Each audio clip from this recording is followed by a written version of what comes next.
अस्सलाम वालेकुम वरहमतुल्लाहि वबरकातुहू। जी बच्चों, कैसे हैं? उम्मीद है सब खैरियत से होंगे। आज हमारा वेरी वेरी इंपॉर्टेंट टॉपिक है जी, 10th क्लास मैथमेटिक्स, उसका चैप्टर नंबर 12 है। तो चैप्टर नंबर 12 स्टूडेंट थ्योरम के लिए है, तो वेरी इंपॉर्टेंट है। और ये जो थ्योरम का क्वेश्चन होता है ना, ये लाजमी होता है, यानी ये आपने मस्ट सॉल्व करना है, इसमें चॉइस नहीं है। लेकिन थ्योरम दो आने हैं, आपने उनमें से कोई एक करना है। एक आना है चैप्टर नंबर 9 से और एक आना है चैप्टर नंबर 12 से। हम चैप्टर नंबर 12 के थ्योरम्स को रीड करेंगे और ये 8 मार्क्स कह दिया आपका थ्योरम जो है, और ये लाजमी है।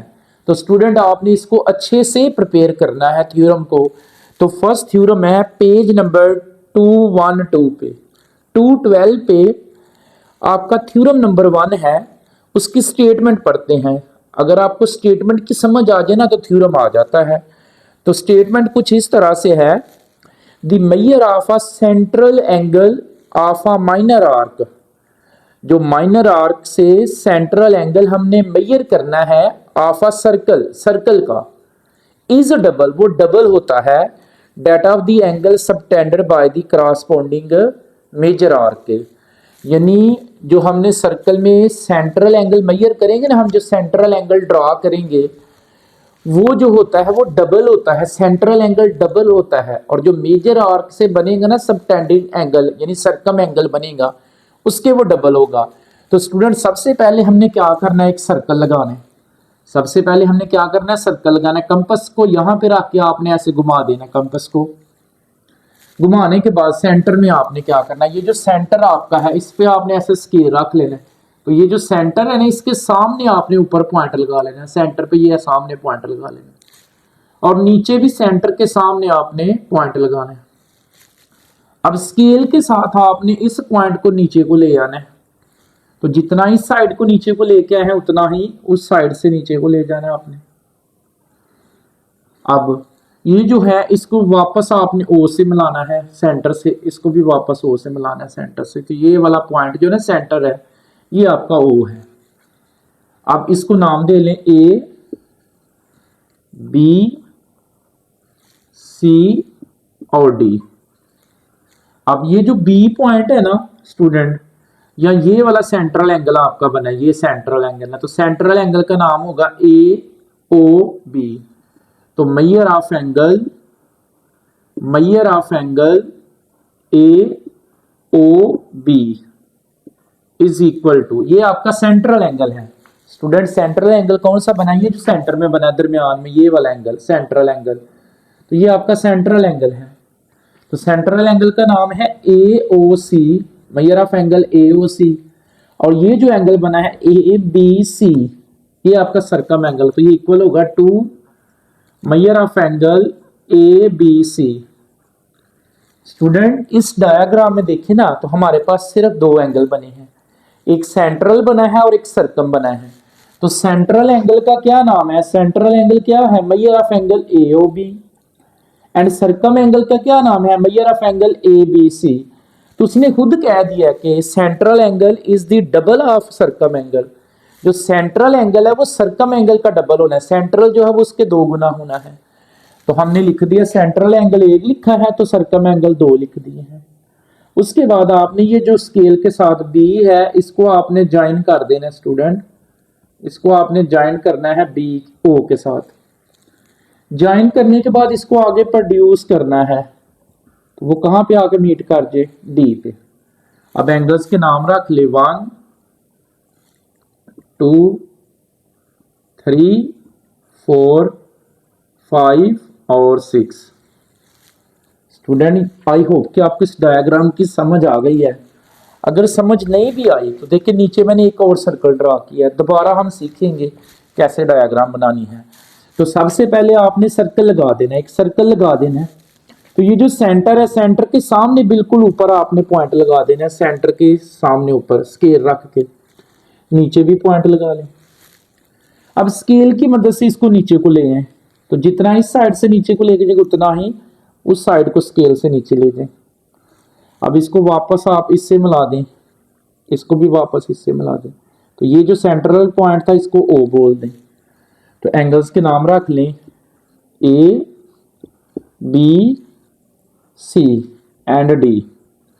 अब ये जो एंगल बना है ना, ये वाला स्टूडेंट, ये वाला, इसको सेंट्रल एंगल बोलेंगे।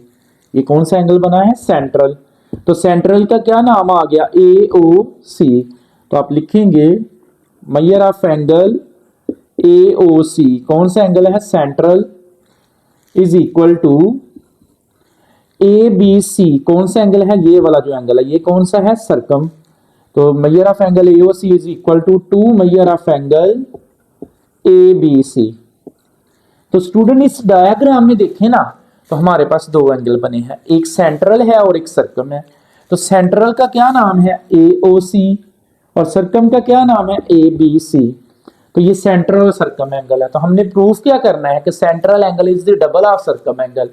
जो सेंट्रल एंगल है वो सर्कम एंगल का क्या होता है? डबल होता है। उसके बाद आपने इसको ज्वाइन करना है, बी को स्केल के साथ बी को ज्वाइन कर दिया ओ से, और आगे इसको प्रोड्यूस करना है। तो वो कहाँ पे जाके मीट कर दिया? डी पे। अब एंगल्स के नाम रखिए, ये एंगल 1 है, ये एंगल 2, ये 3, ये 4, ये 5 और ये 6। तो स्टूडेंट इस थ्योरम में हमने प्रूफ ये करना है कि सेंट्रल एक हो तो सर्कम दो होते हैं, central angle 1 and circum angle 2। तो central angle is equal to 2 measure of angle circum angle के। तो स्टूडेंट सबसे पहले जो इसका गिवन लिखेंगे, गिवन क्या लिखेंगे? हमारे पास एक सर्कल है जिसका सेंटर क्या था? ओ। एक सर्कल है जिसका सेंटर क्या था? ओ। और उसमें ये जो ए सी है, ए से सी तक ये आपकी माइनर आर्क है। ए सी जो है, ये ए से लेके सी तक जो है ये आपकी आर्क है, ये माइनर आर्क है, इसको हम बोलेंगे। तो गिवन क्या है? एक सर्कल है जिसका सेंटर क्या है? ओ है, और उसमें ए सी क्या है? आर्क है। ए सी क्या है? आर्क है। तो देखिए बुक वाला क्या सेंटर गिवन लिखता है? A C is an arc of a circle with centre ओ।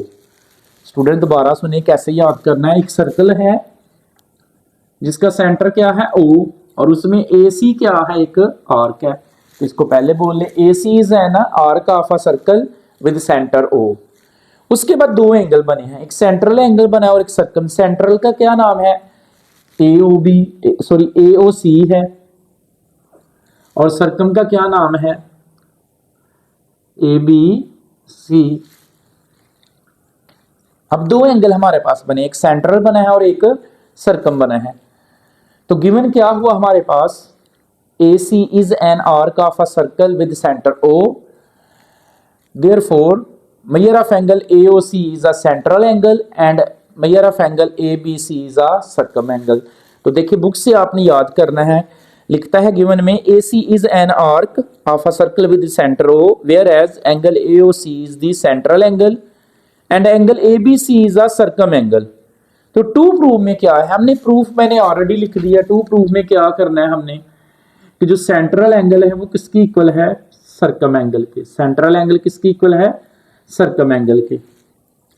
तो सेंट्रल एंगल एक हो तो सर्कम दो होते हैं, ये हमने प्रूव करना, तो वो मैं ऑलरेडी लिख चुका हूं। तो टू प्रूफ में क्या लिखेंगे? Measure of angle AOC is equal to 2 measure of angle ABC, यही हमने प्रूफ करना है। उसके बाद देखिए कंस्ट्रक्शन। कंस्ट्रक्शन हमेशा डॉटी लाइन होती है, ये जो हमने डॉटी लाइन में लाई है ना, ये कंस्ट्रक्शन है। तो कंस्ट्रक्शन में लिखता है ज्वाइन बी विद ओ। हमने बी को किसके साथ ज्वाइन किया था? ओ के साथ मिलाया था। एंड प्रोड्यूस इट, और इसको आगे बढ़ा दिया था। And produce it to meet the circle at D. तो वो कहां पे आके सर्कल को मीट कर गया? डी पे। यानी बी को हमने ज्वाइन किया ओ से, फिर उसको आगे प्रोड्यूस कर दिया, बढ़ा दिया, कहां पे मीट कर गया है? डी पे। तो कहता है right angles 1 2 3 4 5 6 as shown in the figure. तो एंगल्स के नाम लिख रहे 1 2 3 4 5 6। तो ये हमारा क्या हो गया? कंस्ट्रक्शन। तो स्टूडेंट उसके बाद इसकी स्टेटमेंट अगर देखें तो लिखता है as measure of angle 1 is equal to measure of angle 3। तो ये कौन सी इक्वेशन आ गई? 1। फिर measure of angle 2 is equal to measure of angle 4। तो ये कौन सी इक्वेशन आ गई है? 2। यानी एंगल 1 जो है वो किसकी इक्वल है? 2 की, और एंगल 3 जो है वो किसकी सॉरी एंगल 2 जो है वो किसके इक्वल है 4 के, एंगल 1 किसकी इक्वल है 3 के। तो ये इक्वेशन 1 और 2 बन गए। तो स्टूडेंट ये जो 5 6 है ये सेंट्रल एंगल का हाफ है, तो 5 एक होगा और 1 और 3 होगा, 6 एक होगा 2 और 4 होगा। तो हम इसको लिखेंगे measure of angle 5 is equal to measure of angle 1 plus measure of angle 3। तो ये कौन सी इक्वेशन आ गई, इक्वेशन नंबर 3। अब 6 को लिखेंगे measure of angle 6 is equal to measure of angle 2 plus measure of angle 4। ये इक्वेशन कौन सी आ गई 4। एंगल 5 को किसके साथ लिखेंगे 1 और 2 3 के साथ, एंगल 6 को किसके साथ लिखेंगे 2 और 4 के साथ। तो इसी को थर्ड और फोर्थ को दोबारा यूज कर रहा है, इसी इक्वेशन को दोबारा। तो measure of angle 5 is equal to 1 को हम लिख सकते हैं, 1 किसकी इक्वल है 3 के, तो 1 की जगह लिख लें मेजर ऑफ एंगल 1 की जगह 3 प्लस क्या है मेजर ऑफ एंगल 3। तो ये कौन सी इक्वेशन आ गई है 5। अब 6 को दोबारा यूज कर रहा है, इक्वेशन 4 को दोबारा यूज कर रहा है। तो measure of angle 6 is equal to 2 किसकी इक्वल है 4 के, तो हम 2 को क्या लिख सकते हैं major of angle 2 is equal की जगह पे लिख सकते हैं major of angle 4 plus measure of angle 4। तो ये कौन सी इक्वेशन आ गई 6। अब अगर हम इसको मजीद देखें तो मेजर ऑफ एंगल 5 या यहीं पे इसको यूज करें, ये जो 5 6 है यहीं पे इसको यूज करें। तो स्टूडेंट मेजर ऑफ एंगल 3 और major of angle 3, major of angle 3 और मेजर ऑफ एंगल 3 कितना हो जाएगा 2 मेजर ऑफ एंगल 3। तो ये इक्वेशन नंबर 5 आ गई। अब इसी को यूज करें तो मेजर ऑफ एंगल 4 और मेजर ऑफ एंगल 4 तो बनेगा 2 मेजर ऑफ एंगल 4। तो ये इक्वेशन कौन सी आ गई 6। अब इक्वेशन 5 और 6 को ऐड कर रहा है, जमा करना है। इक्वेशन 5 और 6 को जमा करने का मेथड, लेफ्ट में लेफ्ट को जमा करें, राइट में राइट। तो लेफ्ट को लेफ्ट में जमा करें, इसको इसमें जमा करें। तो measure of angle 5 plus measure of angle 6 is equal to, right को राइट में करें 2 measure of angle 3 plus 2 measure of angle 4। तो इसको सॉल्व करें, measure of angle 5 plus measure of angle 6 is equal to, दोनों में से कुछ कॉमन है 2 कॉमन है, 2 कॉमन ले लें तो बचता है measure of angle 3 plus measure of angle 4। यहां से 2 कॉमन ले लिया। तो स्टूडेंट इसको हम लिख सकते हैं मेजर ऑफ एंगल 5 और 6 देखें, 5 और 6 किसका हाफ किया हुआ है सेंट्रल का। तो सेंट्रल एंगल का क्या नाम है मेजर ऑफ एंगल AOC। तो यहाँ पे 5 6 की जगह लिखें measure of angle AOC is equal to 2 as it. तो measure of angle 3 plus measure of angle 4, 3 और 4 देखिए किसका हाफ है सर्कम एंगल B का। तो 3 4 जो है वो सर्कम एंगल का हाफ है। तो सर्कम एंगल क्या था ABC। तो लिख लें 2 मेजर ऑफ एंगल ABC। तो स्टूडेंट ये हमारा प्रूफ हो गया है कि सेंट्रल एंगल एक हो तो सर्कम 2 होते हैं। लिहाजा आपने फर्स्ट थ्योरम को बहुत अच्छे से प्रिपेयर करना है। अगर आपको फर्स्ट थ्योरम की समझ आई है तो फिर ही आपको सेकंड आएगा, और इस बात को आपने कभी भी नहीं भूलना है, ये बड़ी ज़रूरी बात है।